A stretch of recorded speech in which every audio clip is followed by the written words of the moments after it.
Rebonjour à tous, nous sommes toujours ici au cœur d'Univers SwiftNet. On va maintenant parler d'un sujet qui fait son chemin aussi dans le secteur, au sein des entreprises. On en a parlé un petit peu tout à l'heure, ce sont les enjeux ESG. Et pour en parler, j'ai le grand plaisir d'avoir une spécialiste à mes côtés. Bienvenue Anne-Sophie Castelnau. Vous êtes, je disais, spécialiste, Global Head of Sustainability chez ING Group. Autant dire que vous connaissez vraiment bien ces sujets d'adoption des enjeux ESG et Dieu sait si c'est assez difficile. Alors comment, justement, quel travail menez-vous, quelles initiatives menez-vous pour accompagner votre groupe dans cette transformation ? Alors effectivement, les sujets de ESG ou de développement durable, c'est une autre façon de le dire, sont au cœur de notre stratégie. Et l'idée, c'est vraiment de les intégrer pour qu'ils deviennent complètement partie de notre, ce qu'on appelle business as usual, vraiment nos activités au quotidien. Et donc, mon équipe est en charge de définir la stratégie, en mauvais franglais, le why et le what. Et ensuite, l'intégralité des équipes du groupe sont en charge du développement de cette stratégie, de la partie finalement mise en opérationnel de cette direction. Donc en ce qui concerne ING, en fait, on a pris en compte les grands challenges qui sont les challenges auxquels la société est confrontée. Ouais. Donc le climat, mais également la santé financière de nos clients, les enjeux autour de la biodiversité, et également les enjeux autour des human rights, donc des droits de l'homme. Et on veut jouer notre rôle, être partie prenante autour de ces différents sujets pour aider la société à les régler. Donc différents axes, donc on l'entend, qui incluent aussi bien l'environnement que l'aspect social, l'aspect gouvernance aussi, j'imagine. Absolument. Et après, vous cherchez des initiatives, les meilleures initiatives à mener, c'est ça ? Exactement. L'idée, c'est ensuite de définir comment on peut jouer notre rôle, avoir un impact dans ces différentes catégories. Donc la première, et je dirais la plus proéminente aujourd'hui, c'est clairement le climat. Les enjeux climatiques sont partout et l'objectif pour nous, c'est d'accompagner la réduction des émissions de gaz à effet de serre afin de limiter le réchauffement de la planète. Et pour ça, on traite à la fois donc de l'alignement de notre portefeuille de crédit, parce que c'est finalement comme ça qu'on contribue. C'est en s'assurant que les émissions de gaz à effet de serre qui sont aujourd'hui le reflet de nos actifs, finalement se réduisent dans le temps et on va accompagner la transition de nos clients dans cette direction. À côté de ça, je dirais que l'autre côté de la pièce, c'est clairement les risques climatiques. Et pour ça, on travaille à la protection de notre organisation, mais aussi de nos clients, en identifiant les risques liés au climat. Et on développe des politiques qui vont nous permettre de mieux comprendre ces risques, de savoir les évaluer, de savoir aussi les gérer et de mettre en place les politiques nécessaires pour les monitorer dans le temps. Vous faites aider par des partenaires, des prestataires ?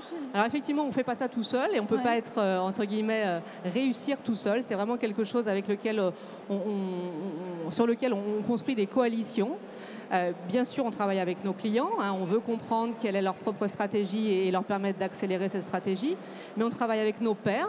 On partage en fait les différentes méthodologies qu'on développe afin que le mouvement s'accélère.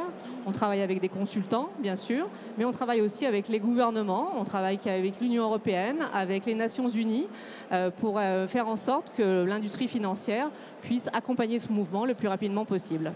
Vous me disiez en préparant cette interview qu'un des axes, c'est notamment de les accompagner dans les choix technologiques, typiquement pour décarboner, c'est ça ? Absolument. Donc quand ensuite on se concentre sur les différents secteurs, en fait on a identifié un certain nombre de secteurs qui ont davantage d'impact que d'autres en matière d'émissions de gaz à effet de serre.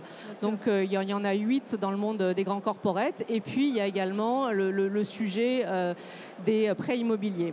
Mais si on regarde le monde des corporates, donc c'est 8 secteurs, c'est bien sûr les secteurs de l'énergie, c'est l'oil and gas, c'est toutes les émissions, la génération d'électricité, mais c'est également l'aviation, l'automobile, le transport maritime, c'est l'industrie du ciment, c'est l'industrie de l'acier et enfin c'est l'immobilier. Et en fait, on travaille avec nos clients de ces 8 secteurs-là afin de comprendre leurs évolutions et les transitions qui sont nécessaires pour décarboner en fait leurs activités le plus rapidement possible.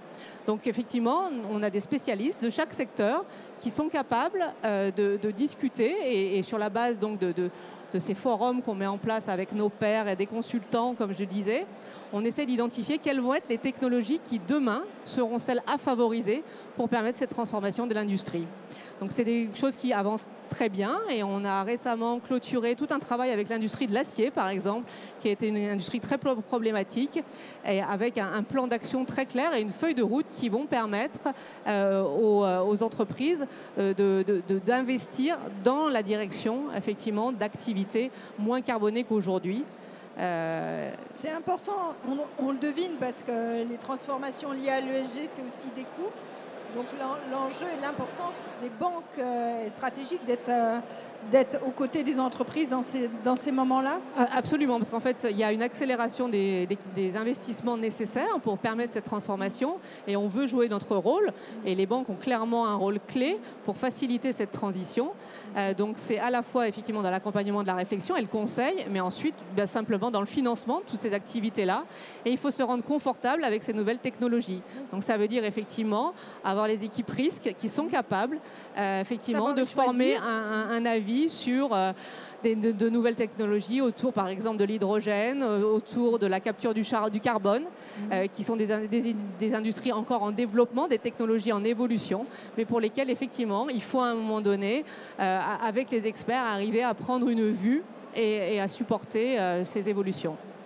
On va profiter que vous soyez là. Est-ce que vous pouvez nous donner une vue un peu globale justement au niveau des entreprises, alors bien sûr qui sont vos clientes, mais qui nous donneront un panel sans doute assez juste. La proportion de ceux qui font vraiment le chemin sur la voie de l'ESG et celles qui rechignent encore fortement, c'est combien à peu près? Alors c'est difficile de vous donner des chiffres, mais effectivement, notre ambition, c'est d'engager nos clients dans cette direction. Oui. Donc on a vraiment un travail de fond dans les différents secteurs en question pour comprendre dans le détail la stratégie que les clients mettent en place. Bien évidemment, il y a un moment donné où si on n'a pas suffisamment d'écho ou si on se rend compte qu'on n'est pas aligné avec les clients avec lesquels on est en relation, on sera obligé, et on le fait vraiment à contre-cœur, mais on sera obligé d'interrompre un certain nombre de relations.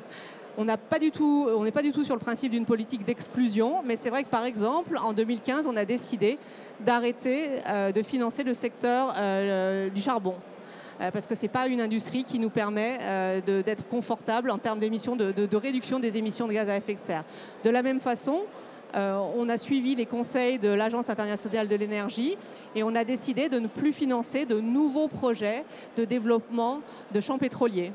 Parce qu'effectivement, la vision de l'Agence internationale de l'énergie, c'est de dire que le monde a suffisamment de réserves prouvées, identifiées.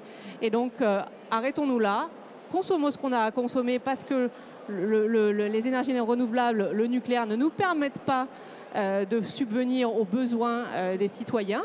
Mais à terme, l'idée, c'est effectivement de ne pas aller plus loin en matière de consommation de réserves pétrolières.